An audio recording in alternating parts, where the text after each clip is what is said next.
السلام علیکم ناظرین، کیا آپ نے کبھی اس بات پر غور کیا ہے کہ جنت کے دروازے محض ظاہری اعمال سے نہیں کھلتے، بلکہ ہر دروازے کے پس پردہ ایک گہرا راز پوشیدہ ہے۔ پیارے آقا سرکار دو عالم معراج کی رات کو جنت الفردوس کے مناظر دیکھ رہے تھے تو فرشتوں نے عرض کیا کہ ہر دروازہ اسی کے لیے کھلتا ہے جس کا دل محمد و آل محمد سے مضبوطی سے وابستہ ہو۔ آج ہم آپ کو جنت کے 8 آسمانی دروازوں کی طرف لے چلتے ہیں، لیکن پہلے یہ بات ذہن نشین کر لیں کہ ہماری ویڈیو میں دکھائے جانے والے تمام مناظر محض علامتی ہیں۔ جنت کے حسن و جمال اور خوبصورتی کی نمائندہ دنیا کی اعلیٰ سے اعلیٰ ترین جگہیں بھی نہیں ہو سکتی۔ تو چلیے کھولتے ہیں پہلا دروازہ، جو مشہور ہے باب النبیین و صدیقین کے نام سے، یعنی کہ انبیاء علیہ السلام اور سچے بندوں کے لیے۔ یہ بلند ترین دروازہ ان لوگوں کے لیے ہے جو دنیا میں انبیاء علیہ السلام کی پیروی کرتے ہوئے صداقت کا درجہ حاصل کر چکے ہیں، اور سب سے بڑھ کر ولایت اہل بیت کو دل سے قبول کر چکی ہیں۔ امام علی علیہ السلام فرماتے ہیں کہ جنت کے 8 دروازوں میں سے ایک انبیاء اور سچے بندوں کے لیے مخصوص ہے۔ سچائی اور نبوت کی پیروی بغیر ولایت اہل بیت کے نامکمل ہے۔ جو لوگ دنیا میں نبی صلی اللہ علیہ وسلم اور علی علیہ السلام کی ولایت پر قائم رہے، وہ اس دروازے سے داخل ہوں گے۔ دوسرا دروازہ باب الشہداء والصالحین، اللہ کی راہ میں شہید ہونے والوں اور نیک لوگوں کے لیے۔ یہ دروازہ ان کے لیے کھلتا ہے جنہوں نے اللہ کی راہ میں شہادت کا درجہ پایا یا صالحین کی زندگی گزارتے ہوئے ولایت اہل بیت کی حفاظت کی۔ امام حسین علیہ السلام کی کربلا کی شہادت اس دروازے کی عظیم مثال ہے۔ اس دروازے کے پیچھے چھپا راز یہ ہے کہ حقیقی شہادت اور صلاحیت ولایت علی علیہ السلام کی راہ میں قربانی ہے۔ جو اس راہ میں ڈٹ کر کھڑا ہوا وہ اس دروازے سے جنت میں داخل ہوگا۔ تیسرا دروازہ باب الصالحین، عبادت گزار بندوں کے لیے۔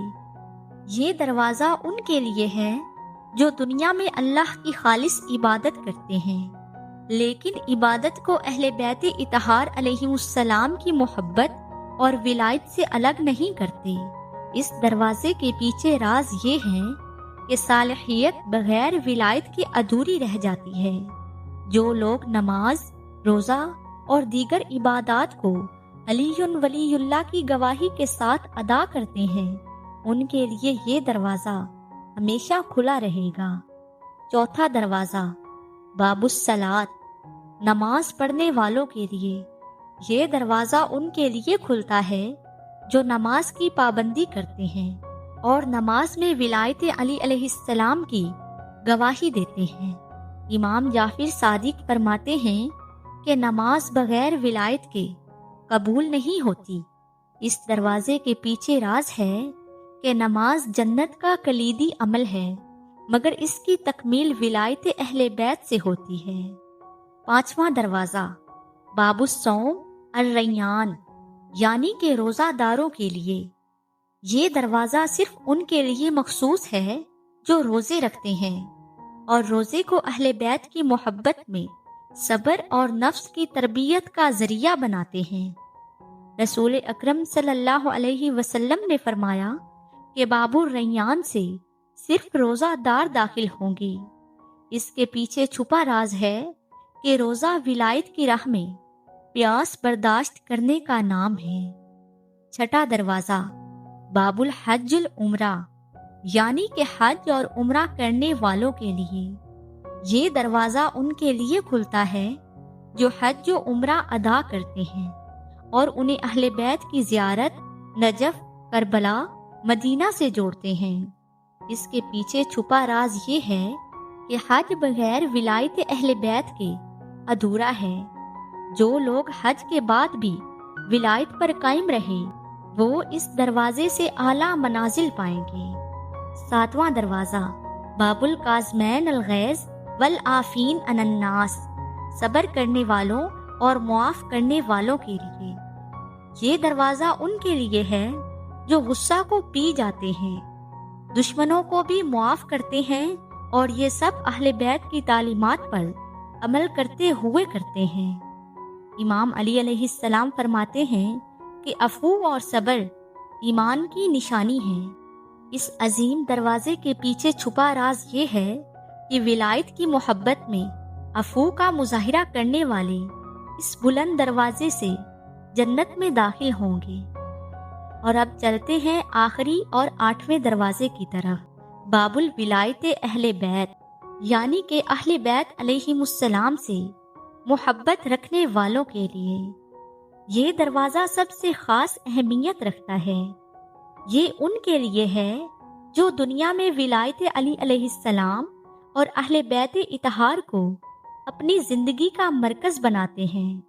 رسول اکرم نے فرمایا، میں اور علی ایک ہی نور سے ہیں۔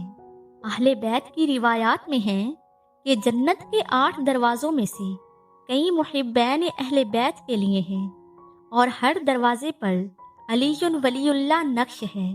اس عظیم دروازے کے پیچھے راز یہ ہے کہ تمام اعمال ولایت اہل بیت کے بغیر قبول نہیں ہوتے۔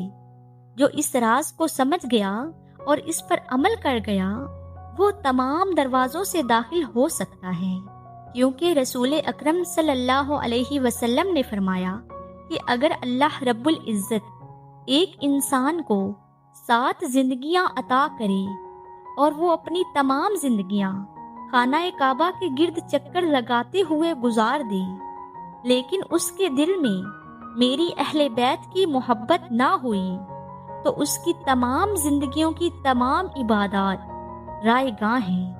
اس لیے ان تمام جنتی دروازوں سے داخل ہونے کے لیے محمد و آل محمد کی محبت اور ولایت علی علیہ السلام پر قائم رہنا ضروری ہے، کیونکہ جو ان سے پھر گیا تو اس کی تمام عبادات رائے گاں جائیں گی۔ بھائیوں اور بہنوں، یہ 8 آسمانی دروازے آج بھی کھلے ہوئے ہیں، مگر صرف ان کے لیے جن کا دل علی ولی اللہ کے نام سے دھڑکتا ہے۔ اگر آپ چاہتے ہیں کہ آپ کا نام کسی دروازے پر درج ہو تو آج ہی سے نماز قائم کیجیے، روزے رکھیے، حج ادا کیجیے اور صبر و عفو اختیار کیجیے۔ اہل بیت اطہار علیہم السلام کی محبت اور ولایت کو اپنی جان کا حصہ بنا لیجیے۔ اگر آپ کو ہماری یہ ویڈیو اچھی لگی ہو تو لائک کریں اور چینل کو سبسکرائب کرنا مت بھولیں۔ کمنٹ باکس میں اپنی رائے ضرور دیجیے۔